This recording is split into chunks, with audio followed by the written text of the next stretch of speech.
इस वक्त मैं वीडियो जर्नलिस्ट बंटी दीगरा के साथ जम्मू कश्मीर के मुस्लिम बाहुल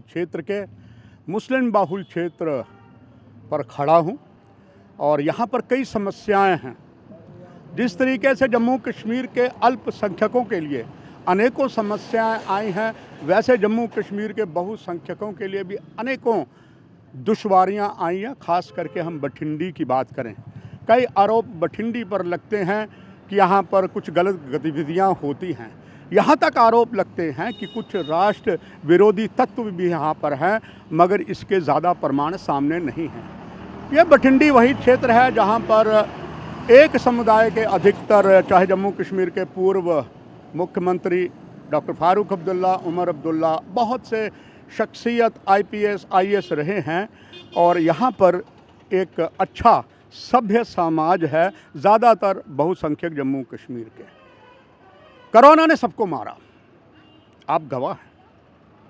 यहाँ भी कोरोना महामारी फर्स्ट और सेकंड में बहुत कुछ लोगों को परेशानी, लॉकडाउन, ना जाने कितना व्यापार हुआ, मगर इसी की आड़ में यहाँ पर कुछ लोगों ने या तो सरकार के साथ मिली भगत कर या सरकार को धत्ता बनाकर यहाँ पर अवैध निर्माण किया, उस स्थानों पर जो निर्माण के लिए बहुत सी नगर पालिका की परमिशन लेनी पड़ती है, JDA से लेनी पड़ती है, नक्शा बनाना पड़ता है। मगर कोरोना काल में यहाँ कुछ ऐसा हुआ, नियमों को ताक में रखकर या प्रशासन की मिली भगत से अवैध निर्माण युद्ध स्तर पर हुआ। ठीक उसके कई साक्षात प्रमाण आपको दिखाएंगे। सबसे बड़ा प्रमाण यह है कि जिस स्थान पर खड़ा हाँ, यहाँ पर HDFC की बिल्डिंग है और आप देखिए नीचे हो सकता है फ्लोर हो, फर्स्ट सेकंड थर्ड फ्लोर, और हो सकता है कि नीचे भी फ्लोर हो। क्या इसकी बनाने वाले ने इजाज़त ली?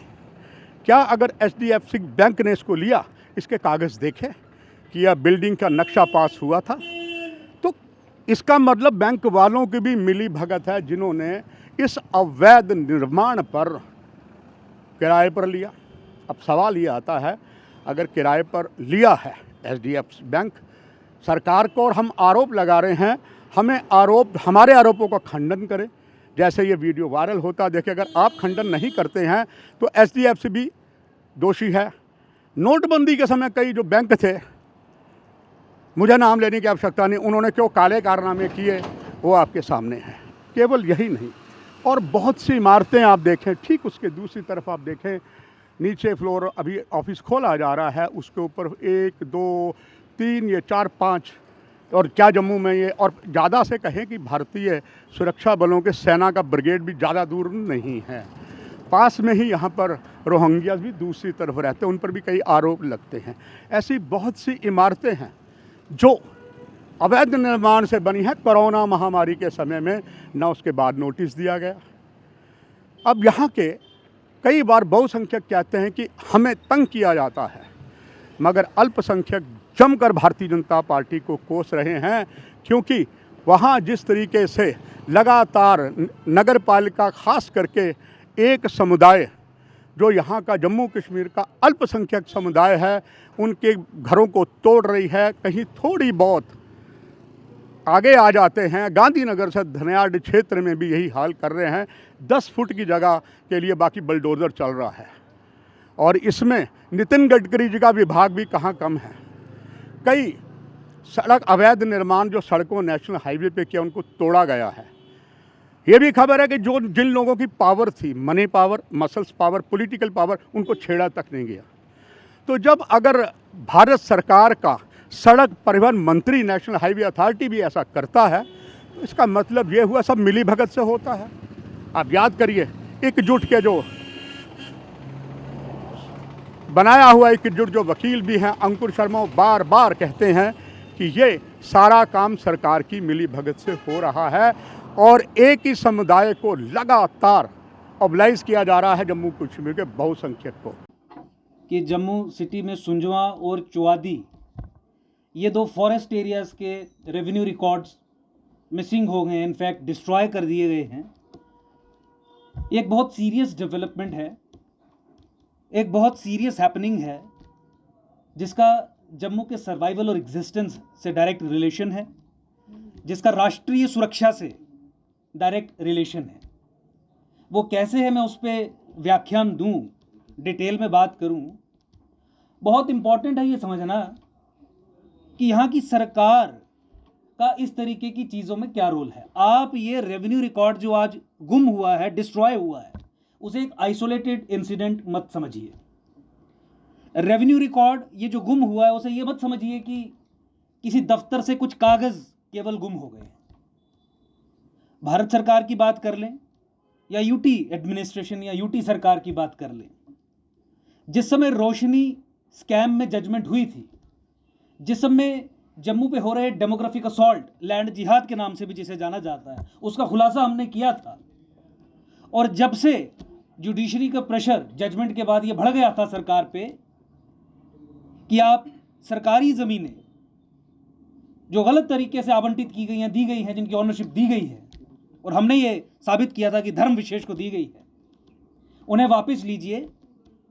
उसके बाद से ही सरकार और सरकारी तंत्र में बैठे हुए वो सबवर्सिव जिहादिस्ट षड्यंत्र रचना शुरू हो गए थे।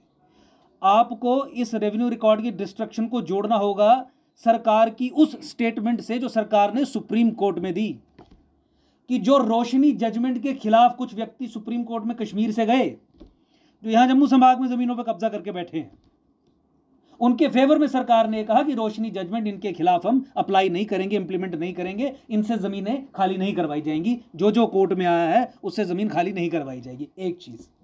दूसरा, रोशनी जजमेंट की इंप्लीमेंटेशन को रोकने के लिए, जमीनें वापस ना लेनी पड़े इस सरकार को, उस प्रोसेस को स्टॉल करने के लिए जम्मू कश्मीर हाई कोर्ट में साल के अंत में दिसंबर 2020 के अराउंड एक रिव्यू पिटीशन फाइल की गई। अब उस रिव्यू पिटीशन में ना ही जजमेंट पे कोई स्टे है, ना ही जजमेंट के आड़े कोई चीज आ रही है, लेकिन सरकार ने एक बहाना बनाया है कि चूंकि रिव्यू पिटीशन हाईकोर्ट में पेंडिंग है तो हम रोशनी जजमेंट को इंप्लीमेंट नहीं करेंगे। देश की सुरक्षा, एकता और अखंडता पे है। Indian state has been taken over from within, ये हमारा चार्ज रहा और आज हम ये चार्ज आपके सामने स्टैब्लिश करके बता रहे हैं।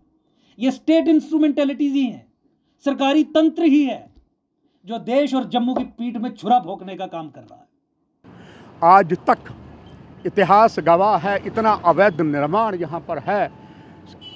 इतिहास के पन्ने को झांक कर भी देखें, जेडीए की ताकत नहीं पड़ी यहाँ के अवैध निर्माण को तोड़े, क्योंकि यहाँ इतना कुछ है कि अगर कोई यहाँ ऐसा आता है तो पत्थर ही खानी पड़ेंगे और बहुत खाना पड़ेगा। जेल के मीडिया ना कहूँ से दोस्ती ना कहूँ से बैर की कहावत पुनः याद करता है और अपील करता है यहाँ पर नगर पालिका को आकर देखे क्या आपकी मिलीभगत से हुआ है। ये जो निर्माण हुए हैं सारे, यही बस नहीं, एक सनसनीखेज जिसके साथ समाचार दे तो कई यहाँ पर सर्विस स्टेशन है आपकी वाहनों के लिए, दोपहिया के लिए, चार पहियों के लिए, और वो भी अवैध बने हैं। पीएचई के नल के लिए गए हैं अपनी मर्जी से या पीएचई के कहने पर, और अंदर ही अंदर नल के लिए ना बिजली का किराया और ना पानी का किराया, नल के अंदर ही अंदर वो भी काम चल रहा है। Where is the government? तभी तो हाल ही में केंद्रीय मंत्री और पूर्व जम्मू कश्मीर के मुख्यमंत्री रह चुके गुलाम नबी आज़ाद ने कहा था ब्यूरोक्रेसी यहाँ सब कुछ उल्टा कर रही है। ये यहाँ पर स्थिति है। ब्यूरोक्रेसी इस काम के लिए बनी नहीं है कि वो लोगों को सुने, उनके पास जाएं, उनके गांव में जाए, शहर में जाए, मोहल्ले में जाएं, उन्हें किस चीज़ की कमी है, अगर कमी है तो उसको कैसे दूर किया जाए।